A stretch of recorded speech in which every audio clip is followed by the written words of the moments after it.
ये मैं दिल की बात बता रहा हूं, कोई बात अभी अंतर मन से ही निकल रही है। मैं आज डर जाता हूं उस समय को भी देखकर, कैसे मैं बच करके स्कूल में आ जाता था। बहुत डरावना। और आज भी वे सज्जन सड़क पर घूम रहे हैं जो उस समय बेहया तोड़कर खड़े रहते थे। मैं अब उन्हें नहीं मिल पाता हूं, वो हमको खोजते भी नहीं हैं और खोज भी नहीं पाएंगे, अब नहीं खोज पाएंगे। मैंने पिताजी से बहुत अच्छा मेहनत का प्रदर्शन करने के बाद मैंने पिताजी से कहा कि हमें जाने में देर होता है, तो उन्होंने कहा ले जाओ मेरी साइकिल। उनकी साइकिल आधा तिहा सही थी। आते थे, एक दिन उसका पाइडिल टूट गया। पाइडिल टूटा, उसको पाइडिले कहते थे। टूटा तो मैं एक बिना पिताजी के इजाज़त के, एक दुकान थी कलवारी में, वहीं मैंने बड़ी हिम्मत बांधा कि वहीं लाओ पाइडिल पूरा चेंज ही करा दो, बदलवा दो।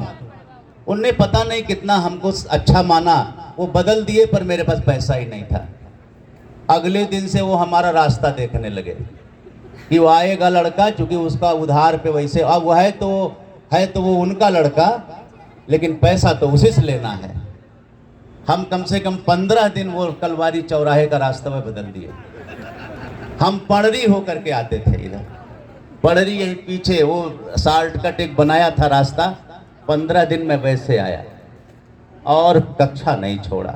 ये सब हमारे गुरुजनों का आशीर्वाद है कि वो विषम परिस्थितियां चाहे जितनी भी आई, पर उन्होंने बच्चे को आने से रोका नहीं, इतना प्यार दिया, इतना पठन पाठन में जूझने के लायक बनाया कि हमको रोकने वाले बहुत से लोग मिले पर रोक नहीं पाए। एक दिन पिताजी डांटे जरूर कि तुमने बताया क्यों नहीं, उनके यहाँ सामान बदलवा लिया था। हमने कहा बताने भर का मेरे पास हिम्मत नहीं था। खैर उन्होंने जैसे भी निपटा होगा, वो देव करके निपट लिए होंगे। और आपको 12वीं दर्जा का एक वाक़या, ये तो कष्ट वाली बातें थी। सबसे खुशी की बात यह है कि इसके पीछे कक्ष संख्या उस समय 9 हुआ करता था, अब कक्षा 12 का वो क्लास था, मैं उसी में विद्यार्थी था। मेरी शादी देखने के लिए मेरे ससुर जी उसी कमरे में मुझे देखे थे। आपको बताऊं कि जैसे मैं नहीं जान पाया, लेकिन जब मैंने बाद में हिम्मत हुई शादी उदी के बाद, तो मैंने मजाक में एक दिन पूछा कि आपने हमें पहचाना कैसे? मैं तो जान ही गया था, लेकिन कहे वो जो डॉक्टर साहब एक हैं उधर के, अब तो दुनिया में नहीं रहे, उनका नाम लेना उचित नहीं लगता, और बड़े परम श्रद्धेय रहे। उन्होंने कहा था अगली पंक्ति में जो सबसे मोटा सबसे छोटा लड़का होगा वही है फौजदार। तो वो हम मोटा और छोटा अपना जो कद काठी बनाए थे, उसी के आधार पर मैं पहचाना गया। और मैं आज इस वाकये की बात इसलिए करता हूं कि झिनकू लाल स्कूल से पढ़ने वाले बच्चे अगर कक्षा में बैठे हों तो उस समय सब जानते थे कि ये लड़का कुछ लायक बन जाएगा, क्योंकि ये इस स्कूल के परिसर में रोज आता है, इतना ही बहुत था। एक भी विद्यार्थी ऐसा नहीं मुझे लगता है जो आज किसी अपने अभिभावक को निराश कर रहा हो। कोई नहीं निराश कर रहा, मैंने भी निराश नहीं किया। केवल मेहनत और यहाँ के अध्यापकों के द्वारा भरी हुई ऊर्जा के सहारे मैं आगे गया। मैं बहुत ज़्यादा वृत्तांत में नहीं जाऊँगा क्योंकि समय अभाव है, हमें मुख्य अतिथि महोदय को भी सुनना है, लेकिन इतना ज़रूर कहूँगा कि इस विद्यालय परिसर में उस माँ सरस्वती का वास है। जिसने भी मन लगाकर समय दिया वो आज बहुतों के लिए प्रेरणा का स्रोत बना हुआ है। उनमें से एक अदना सा आदमी मैं भी हूं। आज के विद्यार्थियों के लिए बताना चाहता हूं, केवल चूंकि बताने के लिए मैं चूंकि पदेन प्रोफेसर हूं और मैं सन 91 से प्रोफेसर हूं, मुझे 34 वर्ष हो गया वनस्पति विज्ञान का प्रोफेसर बने हुए, इसलिए मैंने पठन पाठन में विशेष अभिरुचि ली है। और मैं आज के इन विद्यार्थियों को बताना चाहता हूं कि बच्चों, इन झंझावातों को झेलने के बाद भी जिसने पढ़ लिया वो अपना रास्ता बना लिया। आपसे केवल एक चीज कहना है, क्योंकि आपको सिखाने की हमें जरूरत नहीं है, क्योंकि आप आज इस कार्यक्रम में बैठे इसलिए आप अच्छे हैं। जो अच्छे नहीं होंगे वो घर पर होंगे। केवल एक चीज तय करना है कि दूसरी बात तय करना है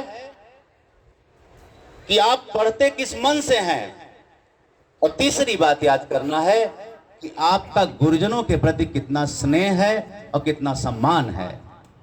अगर आप अपने गुरुजनों का सम्मान कर देते हैं, 10वीं का बच्चा 9वीं को बच्चे को पहले ही कह दे कि अमुक गुरुजी आ रहे हैं, जरा नमस्ते करना। बच्चे तो आजकल ये सिखा देते हैं कि देखो मैं नहीं नमस्ते किया तो तुम भी सीखो कुछ। बड़े बच्चे छोटे बच्चों को ना जाने कितना अनुशासन का पाठ सिखा सकते हैं, वो बड़े बच्चों की जिम्मेदारी है। 12वीं का बच्चा 11वीं को, 12वीं का बच्चा 9वीं को, हर बच्चे का वो अभिभावक है। ऐसे ही कहना चाहिए। इसलिए बच्चों, आप जब अपनी कक्षा में बैठे रहें, जब आप कहीं किसी कोचिंग संस्थान में रहें, जब आप कहीं शांत होकर पढ़ रहे हों, घर से बाहर हों, तो अपने माता पिता को, अपने माता पिता का मतलब आप समझ रहे होंगे, जो भी माता पिता की तरह आपके साथ व्यवहार कर रहे हों, उनको नहीं भूलिए। रास्ते में चल रहे हो तो भी न भूलिए कितने तपस्या से वो आपको घर से बाहर कर पाते हैं, और घर पर पहुंचने के लिए किस मनसा से वो आपका इंतजार करते हैं। इसलिए उनके आंसू पोंछने के लिए आप अपनी तीसरी नेत्र खोलिए, और तीसरा नेत्र ही शिक्षा है। 2 नेत्र तो आपको पेरेंटल मिल ही चुका है, तीसरा नेत्र शिक्षा है, और उसी को खोलने के लिए आपसे हर कोई आग्रह करता है। मैं आपसे उम्र में बड़ा हूं, इसलिए मेरा कहने का अधिकार है कि सभी अभिभावक का सम्मान सारे बच्चे अगर करते रहें तो एक दिन उन्हें बड़ा बनने से कोई रोक नहीं पाएगा, कोई नहीं रोक पाएगा।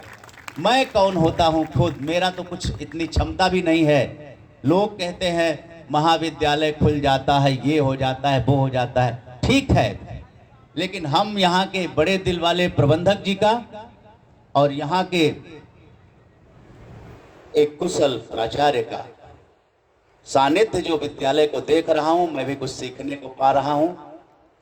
आपने हमारे जैसे एक इंसान को, जो यहाँ से पढ़ा होने की वजह से आज अपना अधिकार पाया है मंच पर कुछ बोलने का, मैं आप सबका बहुत बहुत आभारी हूँ, बहुत अभिभूत हूँ कि मैं इस परिसर में आज कुछ बोलने लायक हूँ। आप सबने धैर्यपूर्वक मुझे सुना, आप सबका बहुत बहुत धन्यवाद। धन्यवाद।